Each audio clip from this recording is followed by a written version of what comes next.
the highest form of this human experience is that you live out your full potential while you're here. Whatever that is, it's different for everybody. Yeah. And that's what I want women to see is that I'm not special. I just happened to get the opportunity. It was serendipitous, the right time, the right place.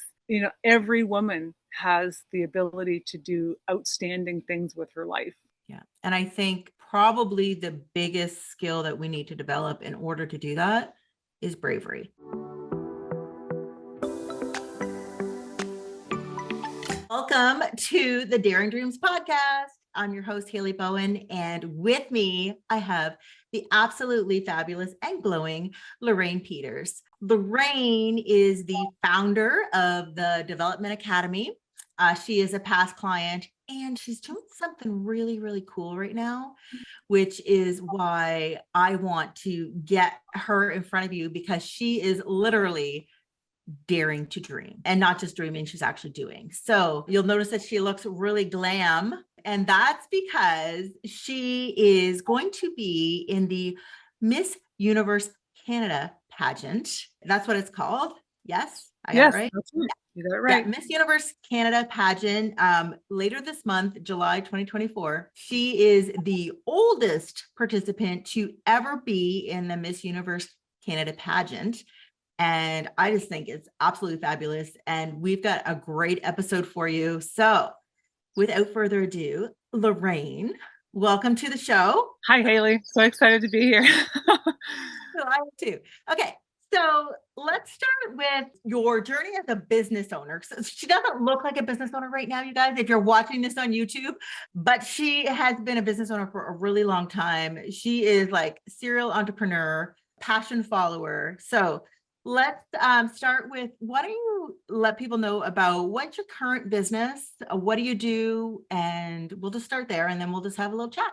I started teaching self-improvement courses right on the heels of moving back to New Brunswick after I had been modeling in Ontario and Montreal way back almost 40 years ago. And even in parallel to my life, through working other jobs, teaching, personal development, self-improvement, all of that is something that I've always loved to do. And so in 2017, I started L Models and the Personal Development Academy. And it was to continue this passion I have for teaching girls and women the skills of self-confidence and professionalism, etiquette, deportment, all of that helps you to put your best foot forward. So, like many other small business owners, the pandemic, changed a lot of things, and that certainly happened in my business. And it just seemed that when we were allowed to resume, young girls or women of all ages for that matter, they just weren't signing up like they used to. And so it severely impacted my business of teaching, modeling, and personal development. So I had to pivot, and that's where you came into my life. And so I pivoted and decided to focus on a niche market, which I had discovered a few years prior as needing help in this very same area of soft skills and interpersonal skills, which is our newcomers to Canada. And so that is where I spend the lion's share of my professional time now, is helping the organizations that serve newcomers to fill that niche that I do like nobody else does. The soft skills and cultural etiquette and stuff like that. That's right. Integrate. So as you know, my whole marketing is around accelerating newcomer integration. So yes, they're integrating, but they're not doing it as quickly as they need to be successful professionally, but also to integrate socially, which studies show that if they don't do that within 5 years, their physical health starts to deteriorate. So this is a really important thing for me. I loved that you saw the need there and that you were willing to, because it is so scary as a business owner to niche down. It It is. really is, because what you have to offer can help so many people, right? But to become an expert in one specific area, that's when you get people wanting to work with you. When you're kind of like a generalist and you can serve a lot of people, it's a lot harder to get clients, I find, when you're a generalist than when you are a specialist. And It so, is, and so, it's like putting my money where my mouth is. It's having the confidence in yourself to say, "Research indicates that there's a need here, and I believe that I'm the best at it, yep. and what happens if I don't do it?" Was the bigger question, because the business that I was in was suffering. Okay, I think that's awesome. So you niche down. Now, when we work together, and I don't want to dominate this with actually our work together, even though it was super interesting, but there was a moment when we worked together that I will not forget. It was an important moment in my career as well, because I love to see when people have internal epiphanies, I guess. And I really believe that the more that we know ourselves, the better we are at serving others and the better we are at marketing our business. So we were doing some work together, Lorraine, on understanding your brand purpose. And we knew that you wanted to help women. We knew that you wanted to help, well, people in general. And we knew that you had a passion for helping with soft skills and stuff like that. But why don't you explain to the viewers, what was that process like for you? What happened through that process? And how did it change how you showed up? Well, it was annoying. It was aggravating. It was frustrating, and I would find myself losing my patience for it, and if it hadn't been a situation where I was there together with you in it, I would have quit because I just didn't enjoy the process. Mhm. But there was this one session that we had that you kept asking me, "Well, why do you want to help women? Why do you care if they're successful?" And it would really take some deep dive for me to come up with the answer. And then each time I did, you'd say, "Well, why do you care? Why does that matter? What difference does it make to you?" And I was like, "Oh, why does she keep asking me that?" Yeah. And we finally drilled down to my horrific experience in school, which was that I just felt alone and unsupported, and I was failing desperately in grade 12. I did not graduate the traditional way because I could not get that math credit that you need. I know I'm not the only person that struggles with that, but this was one of those inflection points in my life that I it changed the trajectory of my life because it was such a horrible experience. And what I didn't realize that did to me, those feelings of being unsupported, of feeling alone, feeling like the only option was to quit. Mhm. That turned on a switch in me that I was unaware of. And that is what drives me to help women and has my whole life. Even if I'm not monetarily benefiting from the work that I do, I cannot not do it. Because if I can be that person or that situation that makes somebody feel like I'm not alone, I'm not unsupported, I don't have to quit. If I just put one foot in front of the other, I think I can do it. That is literally, it was life changing. It was another inflection point in my life that put the packaging around why I do what I do. And when you know why you're doing something, it's life changing. Yeah. You can't stop. You can't Like, stop, but it also makes sense to you. Sometimes I used to think, why do I do this to the extreme that I do it? yeah. Now I don't have to question that about myself because I understand that it comes from my own my own suffering. And that's a strong word, but I suffered as a result of that. Yeah. And I will say that it has left, a chip on my shoulder when it comes to academia, because I felt very betrayed by it. I felt very confused by it because I was told I was stupid, and clearly I'm not. But those are Yeah. things you sometimes have to figure out on your own after people that you're supposed to trust have instilled that in you. So where I come at this from is so deep and personal, I cannot not do it. And you helped me figure that out. Yeah. I loved that. And I remember that story. I think I'm sure I cried. It was, it's such a good story. And to think of somebody or even more than one person treating you in that way. It's not right for people to bring other people down. And I love that you are here in this life and ready to support people and to lift people up and to give them that hand up that they need. So I think it's really fabulous. Okay, so let's talk about this pageant, because this is just like, I remember when you told me you were going in this pageant and I was so excited. I can't even, and like, I'm not a pageant person, but the fact that you have the guts and the drive to do this, because it's not easy. So why don't you share with everybody why you're doing this? So go back to the early 70s. I was brought up watching Miss America. I had the Miss America Barbie doll. Grew up watching Miss Universe. Obviously, it's been around now for almost 3/4 of a century. And I think it was around the age of 8, somewhere around there, that I remember watching one of the pageants. I almost think it was Miss America. And I just remember having this knowing in my belly that I was going to do something meaningful in either pageantry or modeling someday. At an 8-year-old level, I couldn't even articulate it. It was just something that plunked, there it was in my belly, and it never left. So, fast forward through my whole life, which has been I've done a lot of things, went on to have family and children. And so, the logical brain would tell me, well, you've missed your opportunity for the big leagues because you're over 28 now.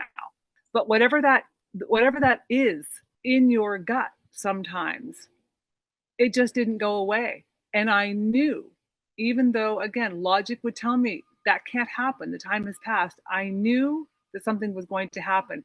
And last year, when they announced the upper age limits coming down from Miss Universe, I was paralyzed. I was like, this is it. This is the thing. And I'm like, I have stayed ready. I have stayed knowing that it was going to happen for me, and I'm doing it. And I went on the Miss Universe Canada website, and the guidelines were reflected in their literature, and I applied and started the selection process. That's so crazy. They actually say, and I have posted about this before, is what you want to be when you are like 10, 8, 9, 10, right? Is really what your true heart's desire is, because you're not inhibited as much. And obviously it's different for different people. People have had different experiences growing up, but you're not as inhibited by what society wants of you and, what your role models are. And like, it's like, this is just what you want. Right. And so when I was 10, I wanted to be a radio announcer. And so here I am on my podcast doing it. But I love that you did that. So tell us about the journey so far. What's been going on? How has the reaction been? Any life lessons that you've learned in the last little bit since you've started doing this?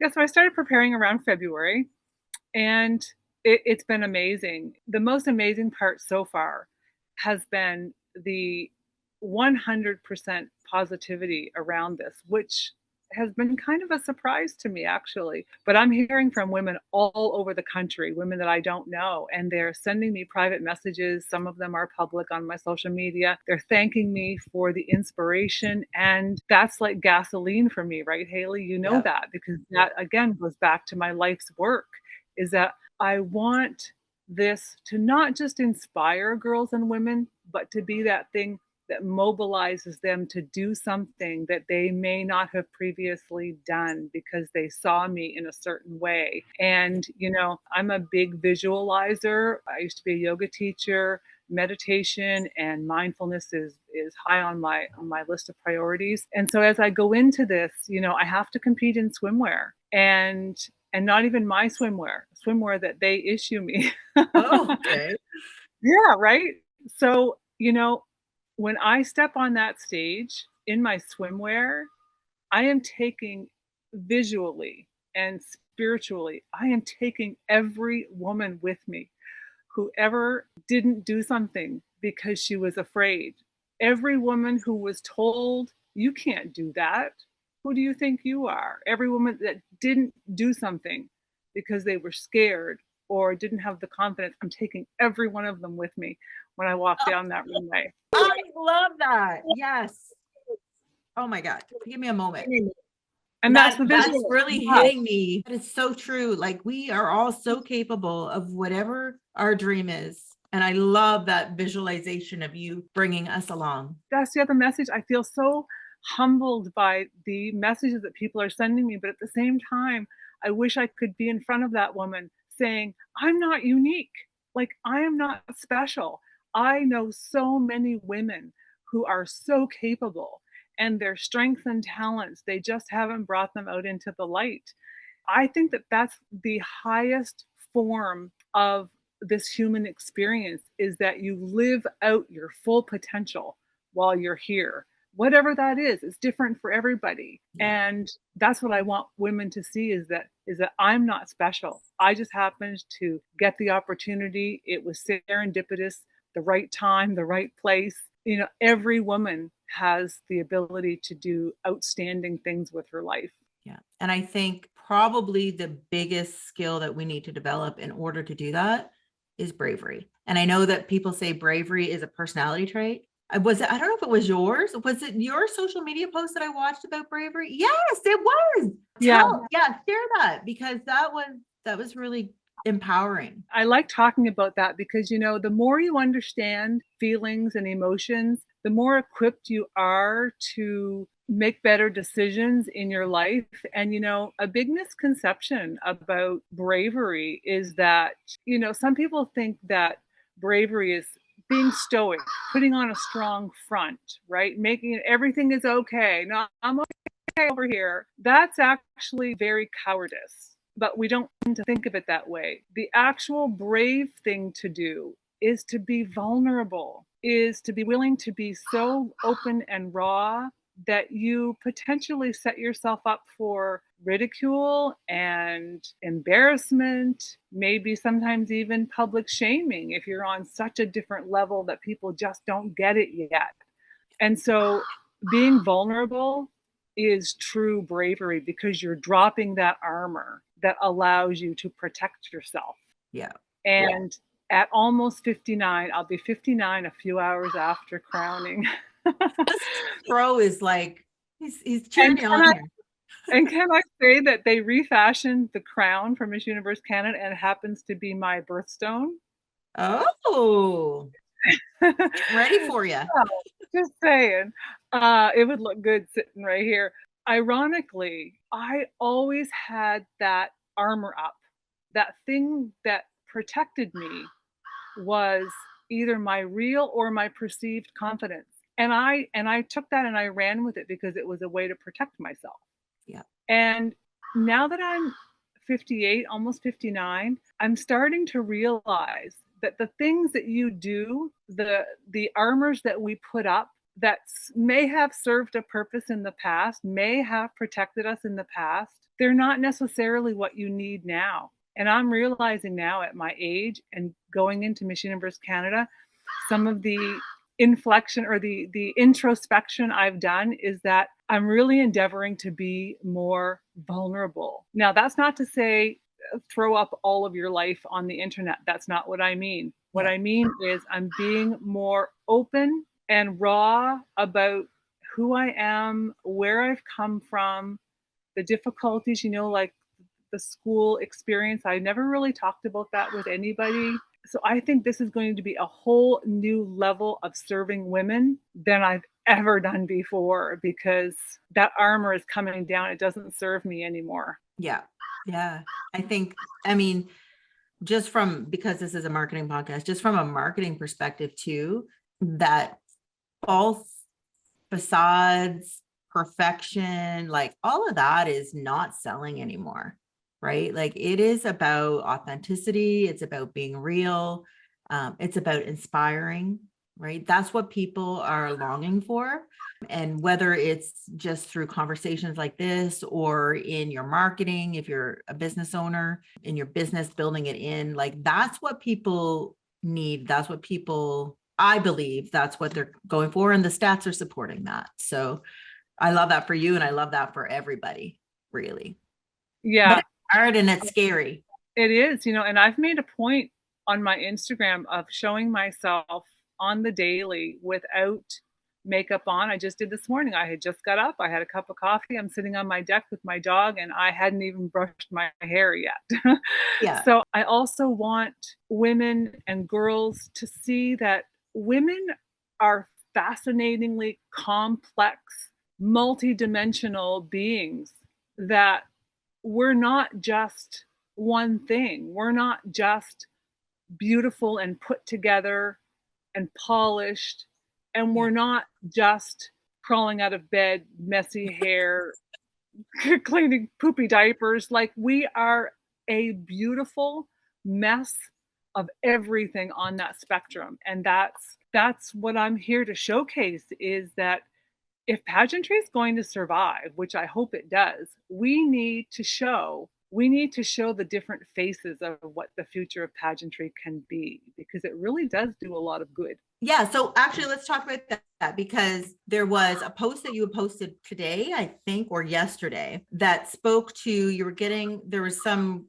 negative talk about pageants in general. And I want to talk about that because I had actually written a comment and then I was like, no, I'm going to save it. I'm going to save it for my podcast and we can talk about it. So tell me, what is the feedback that you're getting from a pageant perspective that you shared on your Instagram? Right. So this has really kind of escalated or accelerated, let's say, just in the last few months, in the US, which we know the US is far more active in pageantry than Canada is. So, the drama around Miss USA relinquishing her title, Miss Teen USA, some difficulties there as well. Calling into question the ethics of the leadership in that organization, because let's not forget, this is a business. Yep. And then, come over to Canada, pageants that have run since 1955 for the first time didn't run because they didn't have enough participants. Also in Ontario, I know there were some uh, pageant or two that didn't run because of low participation.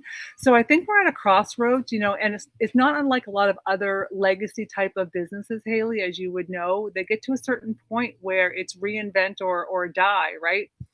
So I think that we're at that point, because behind the scenes, I know what good pageantry does, but the public, who, like you said at the beginning, don't really follow or are not really into pageantry, all you see is the optics of it. The final night on stage, which is the swimwear, the evening gown, right? That a lot has happened before that. I think that, we need to give pageantry a little bit of an image update and start bringing more to the forefront about what skills pageantry builds and how it's so beneficial for girls and women who may not be jocks, who may not be academics, or who may be all of those things, but there's another side of their personality that they want to express. Pageantry fills all of those gaps, especially these days with the way society is now since COVID, with the lack of consideration for other people, the decline in etiquette and manners and looking out for one another and respecting elders and hierarchy in organizations. Like, we are not behaving very well.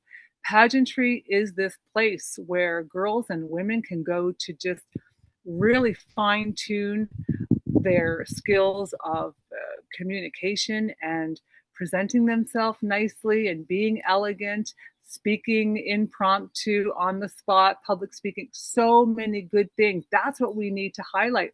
And now, with the age requirements lifted, this, from a business perspective, the future of pageantry could be alive and well if we do this right. And that's where I think I can make a difference as Miss Universe Canada, to be quite honest.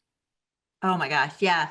Because I think, like, really, to me, gone are the days when it's all about looks. Right. And so when I think about pageantry, and when I was growing up, there was two things I loved about it. I loved the song at the end, through good times and bad times. Like, I loved it. And I would watch the pageant and I would listen to that song. And like, it was about the friendships. Like, to me, but that's my personality, right? And I was like, that's what I would imagine is those friendships. And, but the only other thing that it gave me was these are beautiful women. They're in beautiful dresses. They have perfect bodies. And, now that's not the message that we want for the next generations, is that you have to be perfect and you have to be beautiful and you have to have a perfect body. And so I think that you are absolutely right when you say they need to start redefining, what does Miss Universe Canada, what does she stand for? Right? Like it needs to be about more than just the looks now. Yeah. So I think what you're saying is true, but there's also, I feel that we do need to keep pulling up the level of expectation. I don't think we should let expectations fall. No. I think that what we need to do is be more transparent about, this is what it all looks like. This is, the personality interview, all of the things that go on the week of a competition, besides the fact that, yes, they have to also bring it on home with being well put together, with, having a fit body, by looking like they take care of their hair. They know how to do their makeup. So I do think it needs to be the full package. Yeah. Yes, and still keeping a sport, you might as well call it, still keeping a competition that requires you to be the very best in order to be there. Otherwise, if we keep going in the direction we're going, not just with pageantry, but with a lot of things, elite athletes are elite because they are amongst the top 1% that will go over and above to achieve what it takes to be where they are. Okay, so is the answer dropping the bar so more people can enjoy it? No, I don't think so. I No. don't believe that's the answer. I think we need to keep requirements and standards across all of these types of things very high. And then when people get there, it's like, okay, we have to bring it on home with everything, your personality, your public speaking, your community service work. That's very big in pageantry. That's another thing people don't realize, Yeah. is that philanthropy and community service, raising money, raising awareness, starting their own foundations. These are capable, ambitious women who do a lot for their communities, and that's huge. Yeah. And that needs to be a bigger light, I guess, needs to be shined on that from Yes, the producers, or, like what we see as the public needs to be what you experience that's right. as a pageant person, as opposed to just, like you said, kind of the last night of it, right? Because there's so much more. And now we're so used to seeing behind the scenes. That is what is going to endear us to contestants, is what are they really like? That's right. And I have this gentleman that feels the need to, I don't know what he's trying to do, but he's being very negative towards me in terms of saying, you're not going to win. There is a obvious front runner, and I know pageants, and Canadians aren't even that into them anyway, and you're never going to change that. And I don't threaten me with a good time is what I say, because I really believe that, I put my business hat on, that we could change and renew and actually grow pageantry in Canada if we were to take from this point that we're at now, Haley, this progressive change that I am making history in. We could grow that. Almost like look at pageantry in Canada as a brand new thing starting right now, and look at the new audience you would have with women of any age being able to embrace this by showing this brand new avenue to so many girls and women of a way to express themselves and better themselves. So I disagree with him 100%. And if I am Miss Universe Canada, that's going to be one of my major platforms, is changing that and growing it in Canada. Yeah. I think too, people, like, the purpose is to inspire people to be the best version of themselves, right? Yep. And, not everybody is going to be inspired by the same things, but there are people who are inspired by pageants. And I tell you, there is a lot of people who are inspired by you, and I am, and the bravery it takes. Now, am I somebody who's ever going to do a pageant? No, because that's just not what I want to do, right? But You are very inspiring, right? And the fact that you're doing it, and I just think, there's lots of, it bothers me when people poo poo, I guess, for lack of a better term, ideas that are meant to bring good out, right? And I think that pageantry has the potential and has in the past done some really amazing things It and has. inspiring people. Yeah, and if my favorite girl of all times is Sierra Burchill. I don't know, she competed at Miss Universe, I wanna say 2017. Beautiful girl from out west, and she was severely publicly shamed for her curvier body, and my goodness, she was just so lovely looking and fit. It was just unreal what they did to her. But she's gone on to just do wonderful things and again be so inspiring as a mother and a professional that a lot of these pageant girls, winners or not, have done great things in their life and it should be applauded. It's a wonderful outlet for girls and women to do amazing things. Yeah. And I do love that there's so much more to it, right, than what we see. Hope they're listening because we want to see more of the real stuff, right? So Yeah, what are I some, so you said philanthropy, public speaking, personality. What else do they do behind the scenes that we don't know about? So the whole week, really, when you think about the moment that your feet hit the ground, that everything about you has to pull through that whole week as one consistent story.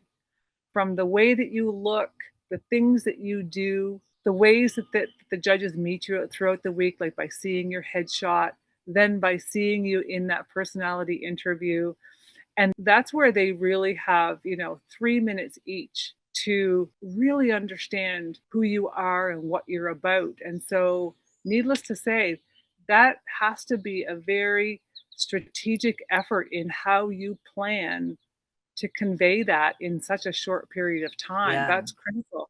Typically, the contestants, the delegates who do the best, the winners, the first runner-ups, they're the ones who really nail that personality interview, who can really settle into that chair for 3 minutes and be authentic and have answers come to them in the moment that do reflect who they really Yeah. are. So there is an art to that. It is Yeah. it is a thing to be able to do that effectively.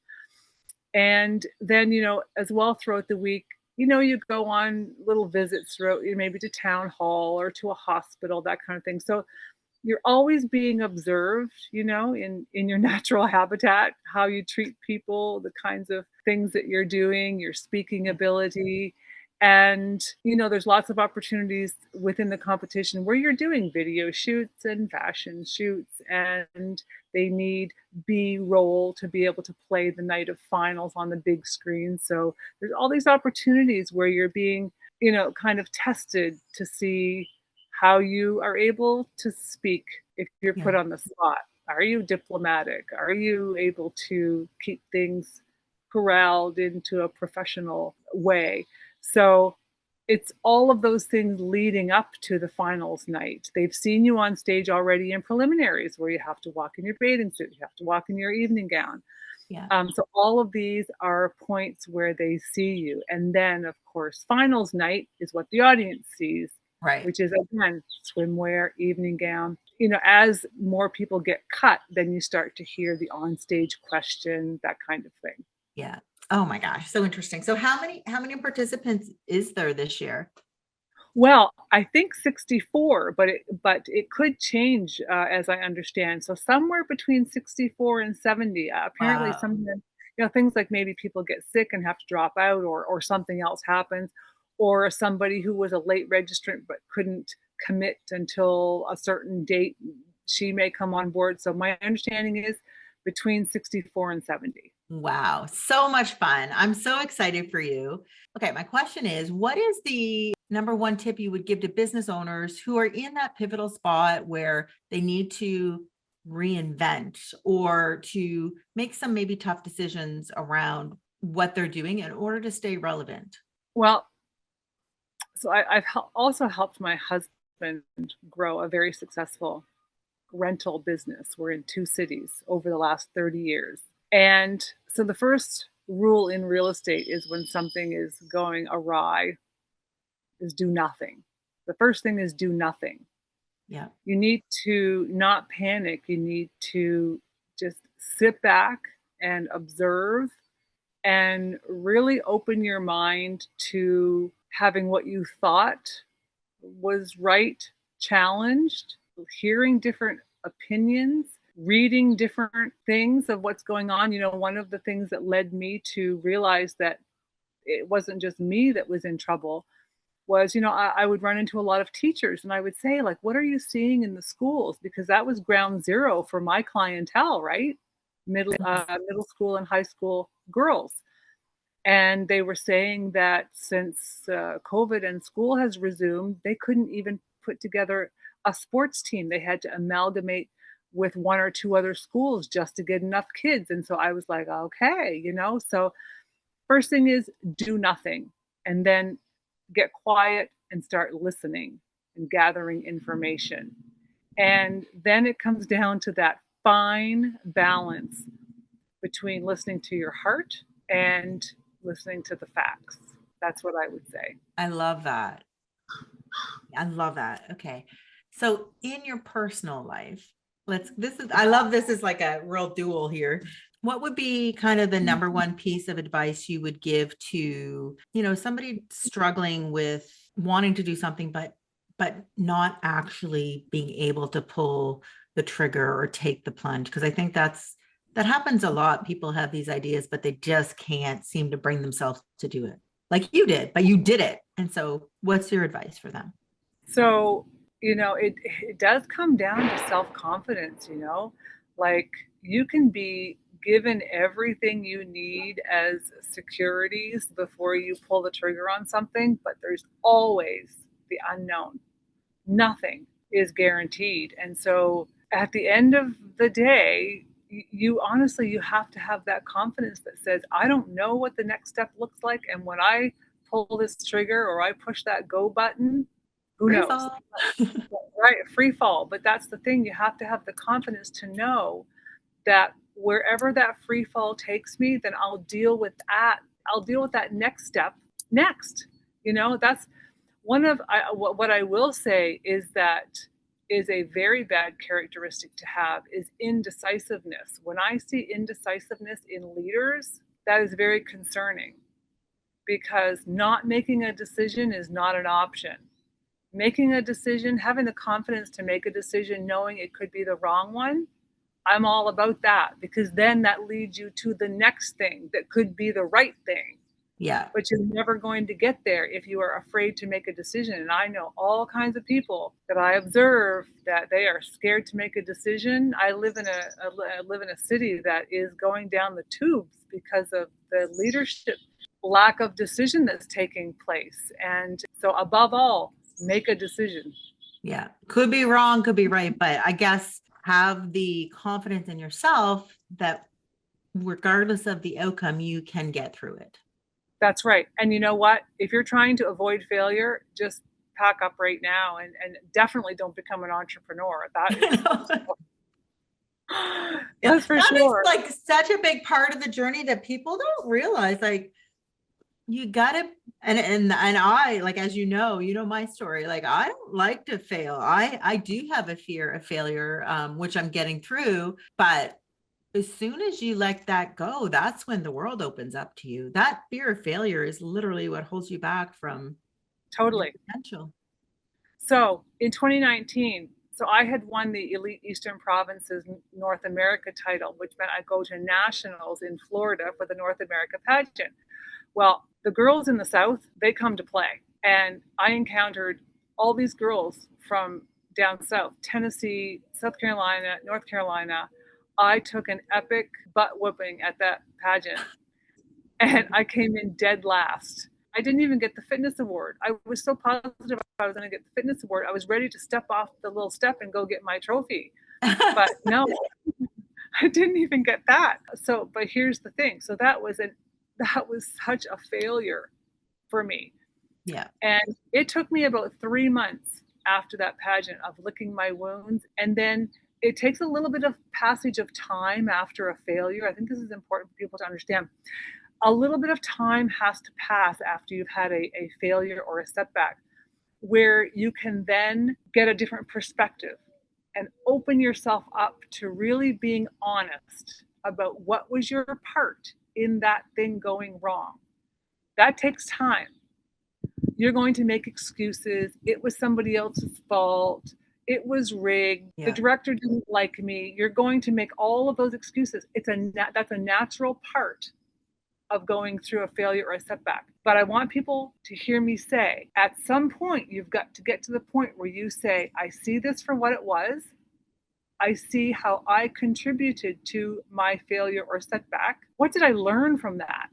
And how am I going to make that serve me as I go at this again? Because I'm not quitting, right? I used to tell my daughters, we can brainstorm any possibility in this situation you're in, but we're taking quitting off the table. Once you take quitting off the table, now the floodgates open. What are the possibilities? Oh, Right? so true. Take quitting off the table. Now I can push the pause button. I can say, you know what? I need a little breather here. Yeah. That one really hurt, but knowing that you're going to get back in the game. And that pageant, that failure, that setback, that disappointment, man, did that set me up for Miss Universe Canada. Because I had hired a really good coach after that, brushed up on the areas that I thought were weak and caused me to come in last. Went on to win 3 more titles after that and just really fine tuned those stress points. And if not for that disappointment in Florida in 2019, there's no way I would be ready for Miss Universe Canada. Yeah. Like, what if you came in the middle there? Like, because it wouldn't have been as much of a like hurt, I guess, in you, right? So if you came in the middle, Right. you may not have done all the stuff that you have done. I Because it wouldn't was, have. yeah.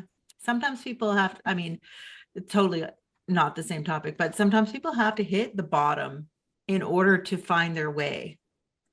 Yeah, but I've also observed people who make the same mistakes over and over again because they're not willing to look back and say, what do I need to own about how that situation went?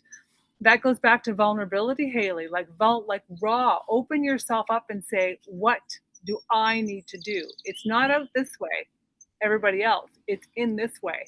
Yeah. What is it about me that caused that to happen? And Yeah. until you can do that, you really can't get to the upper echelon of success you want in whatever area you're trying to do it in. Yeah. I do think self-awareness, self-improvement, self-development, all of that is part of life, but a huge part of entrepreneurship as well, right? Yeah, and that's right. When you look at very, very successful people across any discipline, they really know themselves. You're not going to stump them when you ask them something that requires a deep dive on who they are or what they do or what they stand for. You know what? They know because they've been alone. They've been at the bottom of failure. Yeah. They have felt like a loser. And that's where that conversation takes place. You learn nothing from successes. No, and it's so fleeting.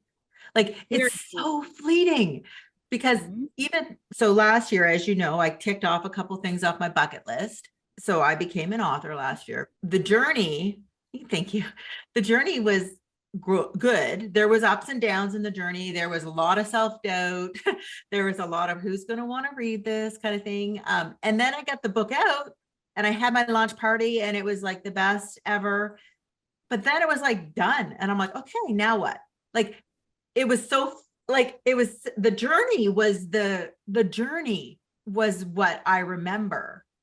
Right. The moment that it finished, the success, that's fleeting. And so that's, I think, why we keep like pushing ourselves to the next success. And it was the same when I hiked that mountain, right? Like the journey to prepare the hard work I put in to prepare to hike that 4-day hike, that's what I remember. The going hiking in the rain by myself, the sweat, the like changing my clothes 5 times a day because I kept working out.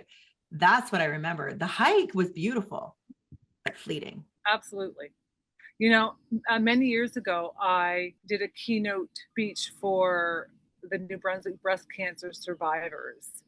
They used to have a large weekend retreat where they would come from all over the province to stay for 3 days. And so I was the keynote one year. And I knew that the women would be across a variety of stages of where they're at with breast cancer, some of them actively fighting it, some of them many years since, and somewhere in the middle. And so I knew it was a very, very delicate thing that I was walking into, and I wanted to do it justice. So I thought I was going to talk about happiness. And so I started researching happiness. And I got onto this Tibetan monk that talked about the various levels of happiness. And he talked about, the first level is situational, and something is reliant on happiness taking place, like writing a book, a wedding, a graduation, a birthday party, right? You're happy, but it's here and it's gone. It's very fleeting, as you said. And then I'll fast forward to the highest level of happiness for a human being is when you are